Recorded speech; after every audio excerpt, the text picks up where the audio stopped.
Hi, my name is Terrence Bethea, and today I'm going to show you how to make Grandma's Southern Fried Apples. I'm going to be using candy decors, which is basically used for color, but it's going to also have cinnamon in it, so it's going to add a little flavor to go along with the other ground cinnamon. I'm going to be using Granny Smith's apples, usually about 9 to 10 apples already cut up, sliced up, a half a pound of bacon, and I'm not going to particularly use the bacon itself, I'm going to use the grease.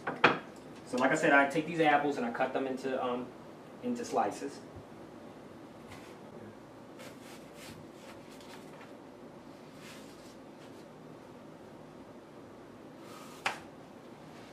Once I'm done with this, we'll start taking the slices of bacon and I'm going to put them directly onto the bacon.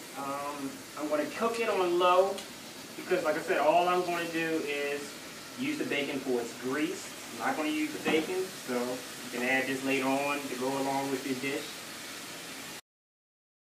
Okay, now what I'm going to do is I'm about to take the bacon out. Next thing I'm going to do is I'm going to take the grease out of this pan and I'm going to place it into this pot. This is the pot that I'm going to be using to cook the actual apples. Then I'm going to spread the apples around, the slices around. What I'm doing is now I'm just making room for all the apples to fit into the pans. The next step requires sugar. What I usually do is I start off by adding a cup and a half. Usually it's according to taste. What I do is I spread it evenly around. As you see, I already added 1 cup. Now I'm adding like a half a cup. And spread it evenly around.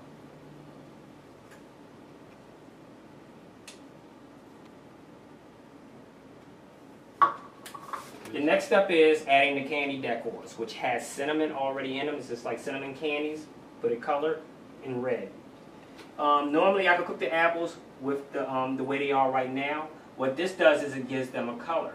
And it gives them that red color, which is more appetizing versus just the green color. So it makes it look more appealing when you serve them.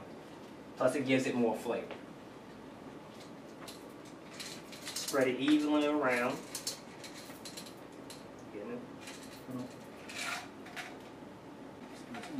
Spread it around.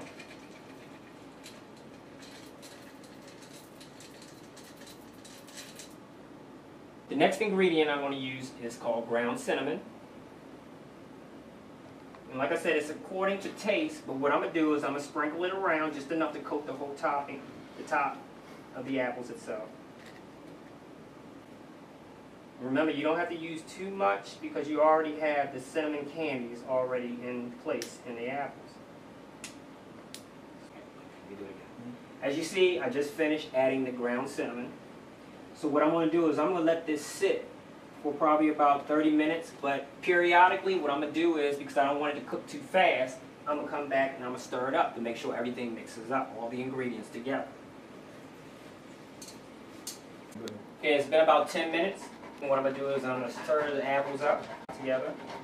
You can also see the apples, how they're changing almost to like an applesauce texture. So what I'm going to do is I'm going to make sure I'm going to stir it.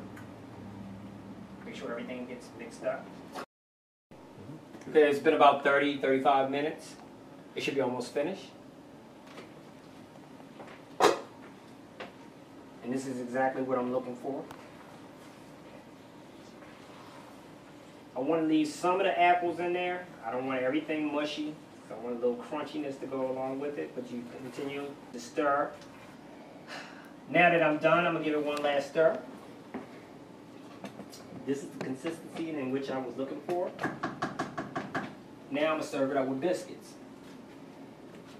I'm going to serve me up a little bit of apples. Don't forget they're very hot.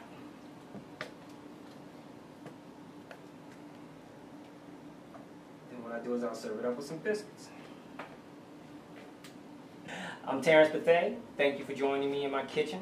We're cooking my grandmother's famous fried southern apples. Happy cooking.